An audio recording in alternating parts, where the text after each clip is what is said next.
What if I told you that reality as you know it is a story written in a language you have long forgotten, but which your soul still remembers? And what if I told you there exists a key, not of metal, but of image and archetype, that can unlock the grammar of this cosmic narrative? This key has been passed down through whispers and shadows, hidden in plain sight, waiting for the seeker who is ready to read between the lines of their own life. This key is the tarot.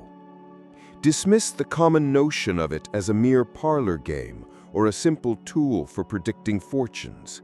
To see it as such is to see a star and call it a candle's flame. The tarot is something far more profound. It is a sacred technology of consciousness, a meticulously crafted bridge between the world of form and the formless wisdom that animates all of existence. It is a whispering gallery where the echoes of your higher self, the wisdom of the collective unconscious, and the patterns of the universe converge. Each of the 78 cards is not a prediction, but a portal, a doorway into the archetypal forces that shape our lives, our struggles, and our triumphs. In this journey, we will not learn to predict the future. We will learn to dialogue with the present moment in its infinite depth. We will explore how these cards bypass the chatter of the rational mind to speak the silent, symbolic language of intuition. We will uncover the mechanisms by which the tarot acts as a divine conduit, allowing you to tune into the frequencies of higher consciousness and translate its guidance into actionable wisdom. Prepare to see these cards not as painted cardboard, but as 78 keys to unlocking the grand mystery of you. To truly grasp how these cards can speak with the voice of the cosmos, we must trace their lineage not through the annals of mundane history, but through the secret streams of esoteric thought. While historians will tell you the tarot emerged in the 15th century Italy as a parlor game, the wise know that this was merely the moment the vessel became visible to the world. The soul of the tarot, its symbolic DNA, is infinitely more ancient. Esoteric lore whispers that the tarot is the last surviving book from the great burning libraries of antiquity, a book of Thoth containing the sum of all Hermetic wisdom, deliberately fragmented into a deck of pictorial keys. The initiates of old, knowing that written words could be burned and doctrines corrupted, encoded this perennial wisdom into the universal language of symbols. They disguised it as a game, an act of genius that allowed it to pass unseen through the hands of inquisitors and the ravages of time, preserving its sacred core for those with eyes to see. This is why the tarot resonates so deeply with other mystical systems. It is a branch of the same ancient tree as the Kabbalah, with its 22 paths mirrored in the 22 cards of the major arcana.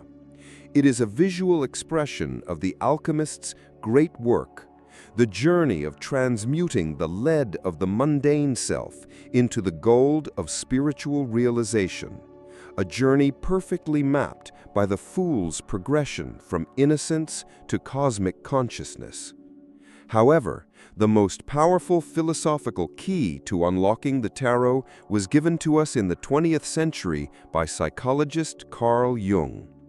Jung proposed that beneath our individual consciousness lies a vast shared ocean of memory, instinct, and experience common to all humankind, the collective unconscious. And swimming within this ocean are the archetypes, primordial patterns, universal symbols like the Great Mother, the wise old man, the hero, the shadow. Now, look closely at the cards. The Empress is not simply a queen on a throne. She is the Great Mother archetype in all her creative, nurturing power. The Hermit is the wise old man, the inner guide who calls us to introspection. The Devil is not an external evil, but the face of our own shadow archetype, the parts of ourselves we have chained in the darkness. The Tarot, then, is a complete pantheon of these living, breathing archetypal forces. It is a system that gives a face and a voice to the invisible powers that shape our destinies from within. This is the source of its power. This is the foundation of the bridge. How, then, is this bridge built? How can 78 pieces of illustrated paper, shuffled by our own hands, possibly tap into the silent wisdom of the cosmos? The secret lies not in superstition or magic, but in a profound, universal principle that operates just beyond the reach of our everyday logic, the principle of synchronicity. This term, brought into our modern lexicon by Carl Jung, refers to the experience of a meaningful coincidence. It is the acausal connection between two or more events, where the link is not one of cause and effect, but of meaning. It is thinking of a song only to turn on the radio and hear it playing. It is the right book falling off a shelf at the exact moment you need its wisdom. Synchronicity is the language of the universe, and the tarot is a tool designed to help us become fluent in it. To understand this, you must first see your conscious mind for what it is, a magnificent but limited filter. It is a gatekeeper, tasked with processing billions of bits of information every second and presenting you with a simplified, manageable reality. It operates on logic, linearity, and past experience. This gatekeeper is essential for navigating the physical world, but it often filters out the subtle, non-linear whispers of your higher consciousness. It builds a wall between the known self and the infinite self. The absolute genius of the tarot is that it doesn't argue with the gatekeeper. It simply walks around it.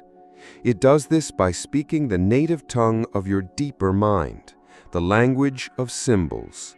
While the conscious mind processes words, the subconscious and the superconscious, your higher self, communicate through images, feelings, and archetypes. Think of each tarot card as a complex symbolic key or a cosmic tuning fork. Each one is calibrated to a specific archetypal frequency. The Hermit card vibrates with the frequency of introspection. The Wheel of Fortune vibrates with the frequency of cycles and destiny. The Sun with radiant joy and clarity.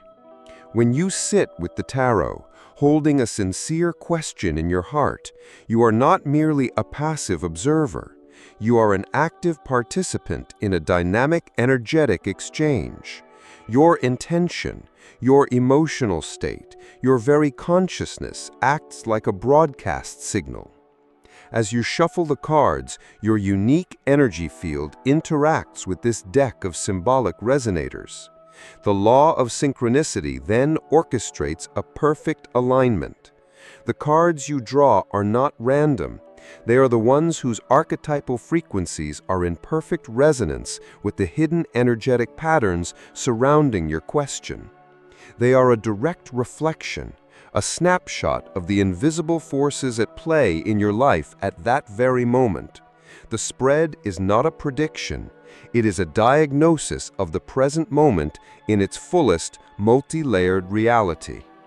This is the first arch of the bridge being formed. Theory is the map, but practice is the journey. Building this bridge to your higher consciousness is not an abstract exercise. It is a living, breathing practice that you can begin today. Here is how you can consciously and powerfully engage with the tarot. First, consecrate your space and your state of being. Before you even touch the cards, find a moment of stillness. Light a candle or a stick of incense dim the lights. Take 3 slow, deep breaths, and with each exhale, release the noise of your day. This simple ritual is a powerful signal to your entire being that you are shifting from the outer world of doing to the inner world of listening. You are opening the channel. Second, frame your query with wisdom. The quality of your answer is always determined by the quality of your question. Avoid disempowering yes or no questions like, "Will I get the job?" This places you in a passive role, waiting for fate. Instead, ask empowering questions that invite guidance. Ask, "What is the highest perspective on this situation?" Or, "What inner resource do I need to activate to achieve my goal?" Or, "Show me what I need to understand for my greatest good." You are seeking wisdom, not a fixed prediction.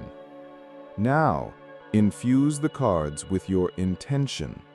Hold the full deck in your hands, close to your heart. Bring your question into your mind's eye. Feel the genuine curiosity and desire for clarity. Begin to shuffle. Don't worry about technique. Simply let the cards move through your hands. As you do, visualize your energy, your very question, flowing into the deck. Continue shuffling until you feel a subtle shift, a sense of completeness, an inner nudge to stop. Trust this feeling implicitly.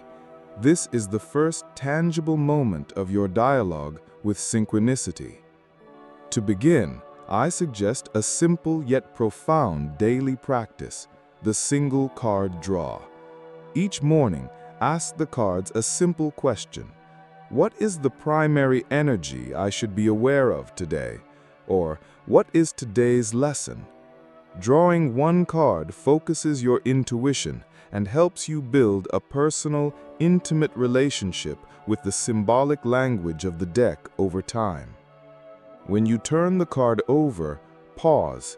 Before you rush to a book for its meaning, engage in this intuitive process. See, feel, know. First, see. Simply describe what you see in the image as if to a child. Notice the colors, the figures, the symbols, the action. Next, feel. What is the immediate emotion the card evokes in you? Is it peace, tension, joy, sadness? Your emotional response is a critical layer of the message.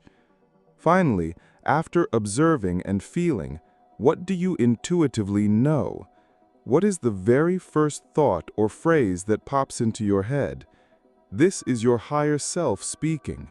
Honor this insight above all else. Write it down in your journal. And do not fear the so-called scary cards. The Tower, Death, the Devil. These are not curses. They are your most powerful allies for transformation, pointing to what is ready to be released, healed, and reborn. Approach every card as a wise teacher, and the bridge will always be stable beneath your feet. We began our journey today by speaking of a forgotten language and a hidden map. We have discovered that the tarot is both. It is far more than a method of divination. It is a sacred technology of the soul, a reliable bridge to the wisdom that resides just beyond the veil of ordinary perception. We have seen that through the profound principle of synchronicity, these 78 symbolic keys bypass the limitations of the rational mind, allowing us to dialogue directly with the archetypal forces of the collective unconscious and the luminous guidance of our higher self. The cards do not contain some magical power in themselves. Their power is to unlock the magic within you.